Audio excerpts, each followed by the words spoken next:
Okay, so this is the vlog for March 1st, new month.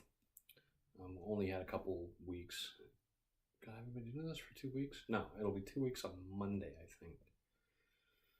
So only a week and a half of March vlogs, or of February vlogs. So I haven't hit a full month yet. I will make note of that when I get to the 19th of March, just after the Ides of March, which I'm supposed to beware for some reason. I don't exactly remember.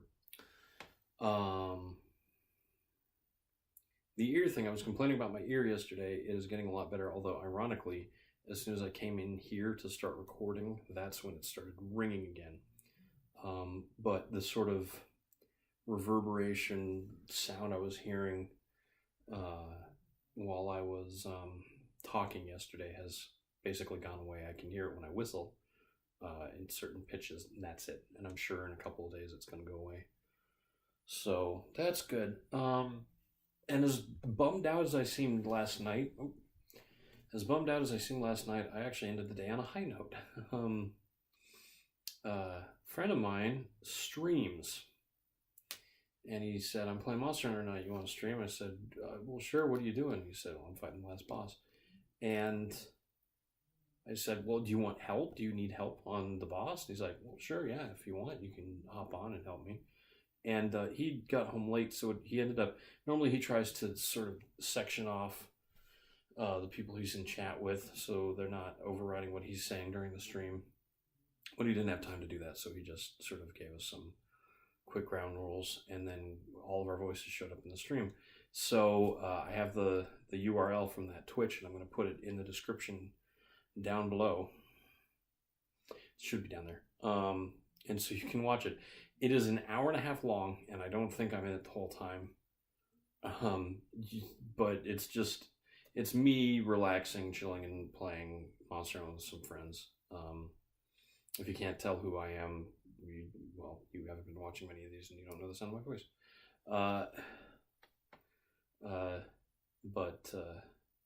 Yeah, that's not something I do, but I'm happy to help Frank out when he...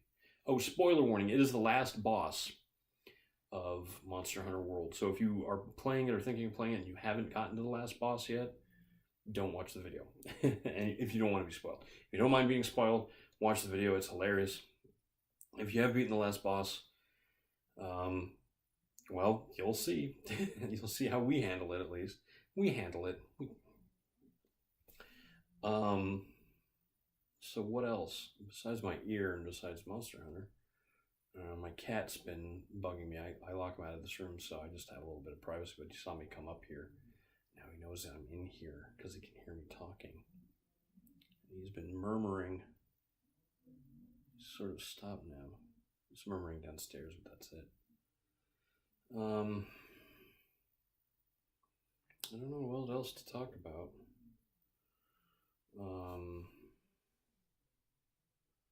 I'm tired.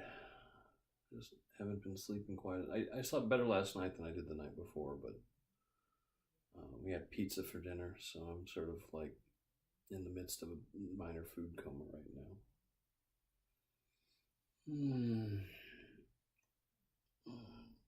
That's pleasant, though, knowing tomorrow is Friday. Have the weekend to look forward to. Be relaxing. And I'll probably play more Monster Hunter. Maybe I'll try and get another game.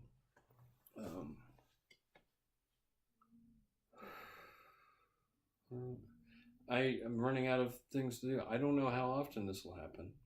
Probably more and more often the closer I get to a full year. I'm trying to remember if I told any interesting stories at work or heard any interesting stories. The weird thing about being an author, being a would-be author, an unpublished author, is that you tend to be someone who can tell good stories. One of the things about being a good author is listening for good stories. You can, some people like say it's stealing other people's work, but really, if you hear a good story and you can figure out why it's good, you can usually take what is working, get rid of what doesn't, and create something that is basically your work. And I sort of think people are like, real authors should be able to create, from scratch. And sure, right.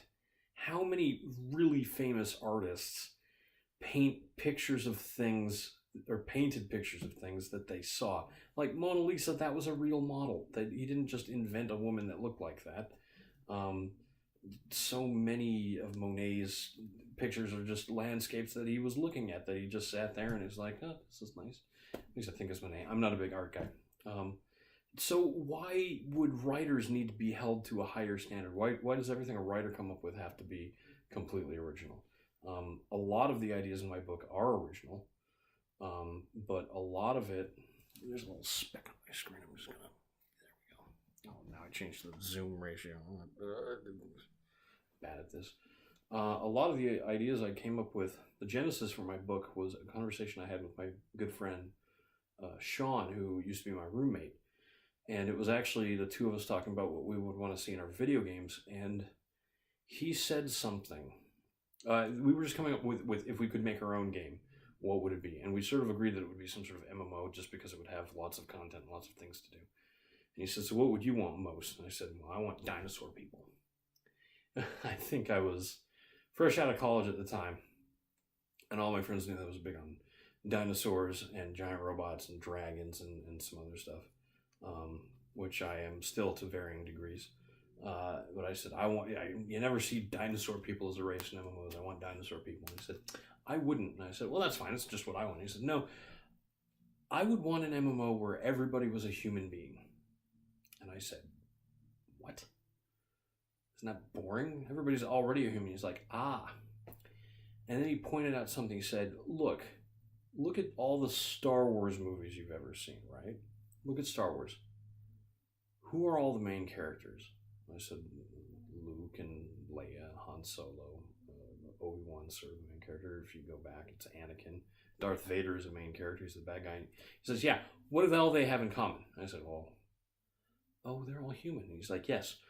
No movie is about Chewbacca. Chewbacca's great, and he's great to have in the background, but he doesn't speak, first of all, so his ability to give great speeches is a little bit limited. And his ability to have interesting dialogue tends to be one-sided.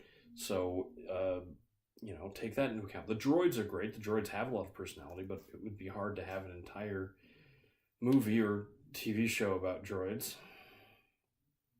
Just ignore that one.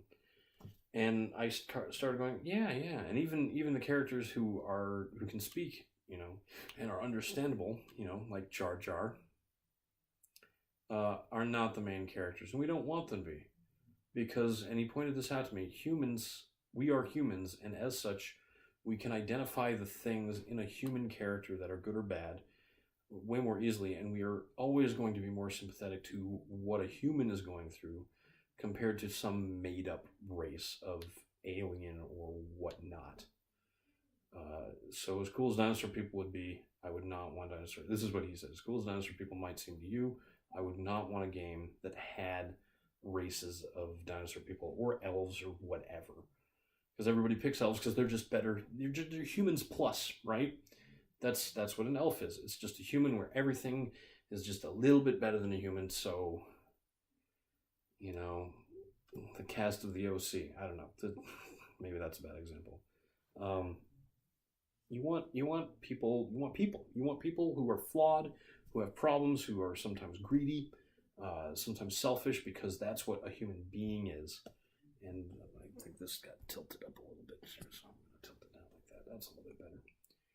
And that idea, I had a couple other things I spitballed, because I wanted to see a game or a world or something that was set in the Age of Sail, which I always thought was really interesting. Like the Master and Commander books, where people are still getting around on full-masted, full-rigged ships, and you've got swashbuckling, you've got pirates, you've got all sorts of things. And that got me into thinking, what about a story where not everybody knows everything yet?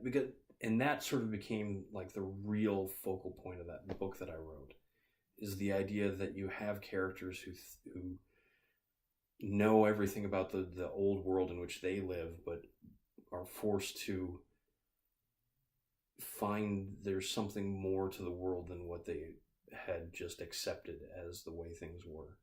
because that's what happened. That's what happened. For better or worse, explorers crossed huge distances in ships and found a new world that they learned great many things about. And though history itself played out pretty poorly for the natives of that area, my book takes a much more reserved approach to how interactions might have gone, and does not paint any one side to be completely evil or completely good, because people are people, and no person is completely without guilt or completely guilty, in my experience. At least the really interesting ones aren't. So I did it. I managed to talk for 10 minutes just like I wanted. So this has been Eric Spornitz, and tomorrow will be better.